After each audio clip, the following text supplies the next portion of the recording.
In the fall of 1982, Eva and I quit our jobs to spend a year traveling around India and Southeast Asia. On September 22nd, we took a British Airways overnight flight to London, and from there to New Delhi, arriving early in the morning on September 24th. We spent the next 9 months traveling around India, Sri Lanka, Nepal, Burma, Thailand, Malaysia, and Singapore.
In Singapore, we found out that China had just begun granting individual tourist visas through Hong Kong.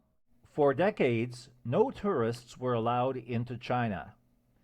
Then, 6 years earlier, in 1977, China opened its doors to strictly supervised group tours. Well, now that didn't interest us. But now we had an opportunity to be among the first foreigners to travel around China on our own. We immediately canceled our plans to visit Indonesia and the Philippines and got a plane ticket to Hong Kong.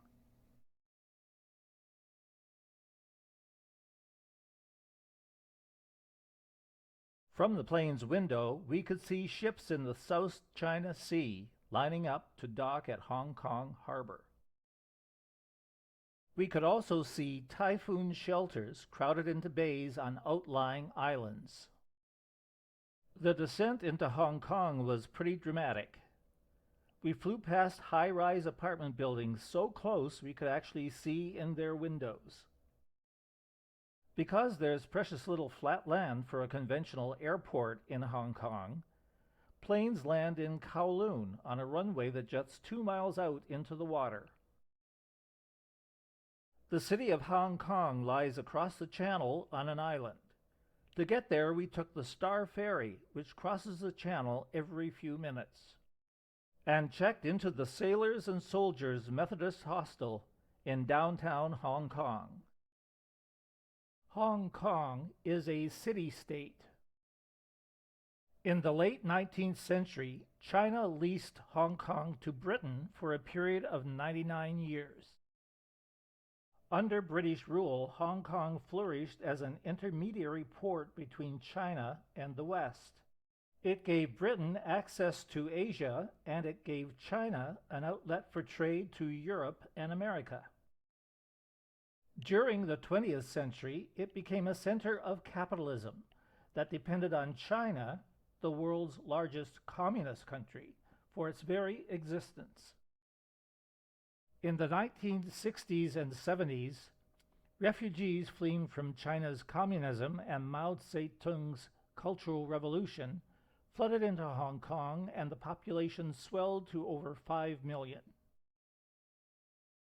By 1983, there were more than 6 million people on this tiny island, squeezed between a bustling harbor and a steep, rugged hillside. The only way to accommodate them was to build a vertical city of high-rises.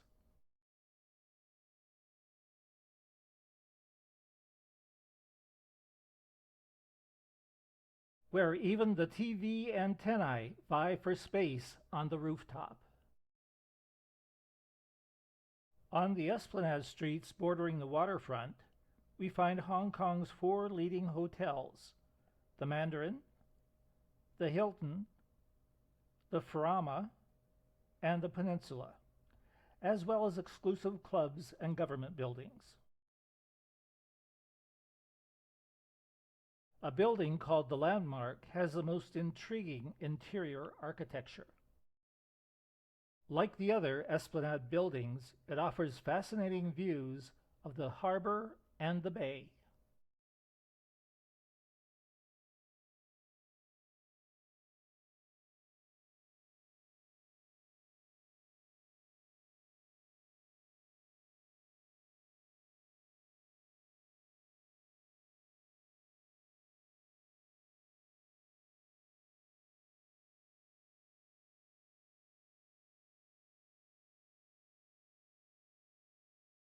In contrast to the upscale Esplanade streets, the main street of Hong Kong is all hustle and bustle. The best way to get around is on the quaint old double-decker trams that trundle along the street, threading their way past shops, nightclubs, hotels, and office buildings. Walking the streets, we encountered several busy markets.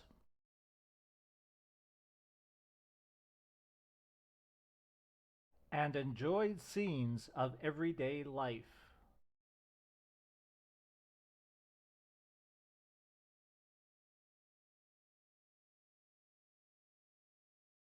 We even came across an exuberant dragon parade.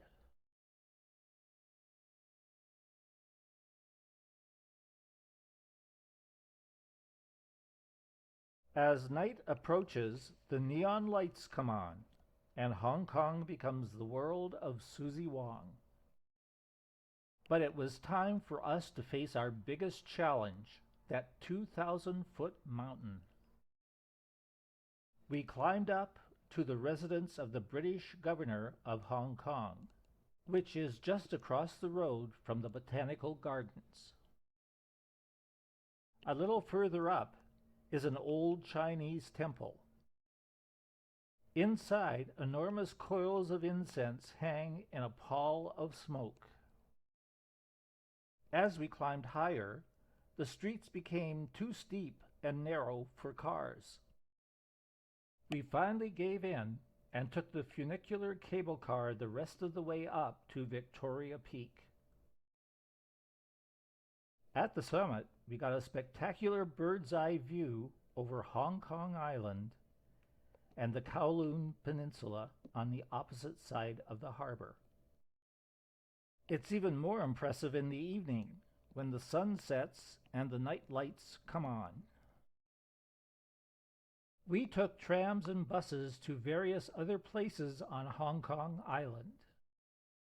Stanley is a pleasant fishing port and market village, with a nice beach and numerous junks anchored offshore.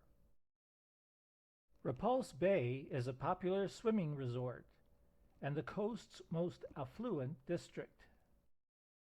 But most interesting of all is the floating town of Aberdeen.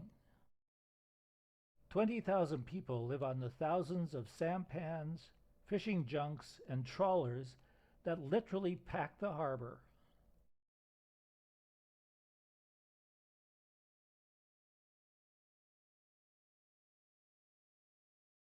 An extravagantly painted floating restaurant called Jumbo is famous for its fresh seafood. We were greeted by a ferocious dragon before settling in to a fine dinner. Then we took a sampan ride through the floating village. Truly fascinating.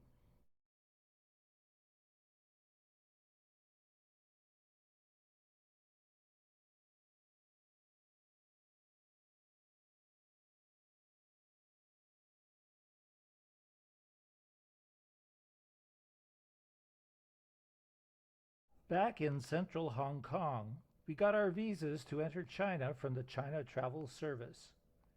The visas allowed us to visit 29 cities. When we left nearly 2 months later, another 20 cities were added to the list. That's how fast things were changing. On July 5th, we took the Star Ferry across the harbor to Kowloon and boarded the train to the Chinese border.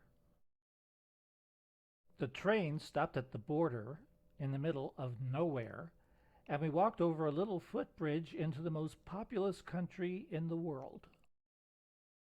Our first destination in China was Canton. The Chinese train to Canton had soft cushioned seats with a linen doily draped over them. Outside the train window, the Chinese scenery rolled by. Duck farms, paddy fields,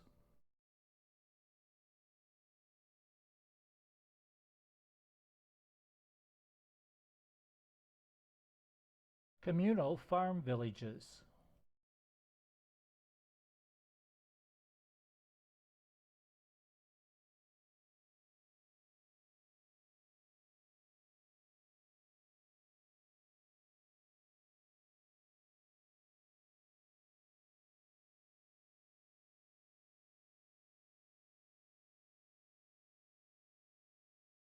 And women wearing huge straw hats like lampshades to keep out the sun.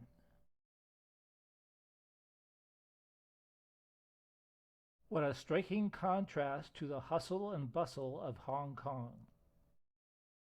Upon arrival in Canton, we checked into the Liu Hua Hotel just across from the train station. Canton is a lively city of 5 million people, situated on the Pearl River. The most interesting area is the original old town that hugs the northern bank of the river.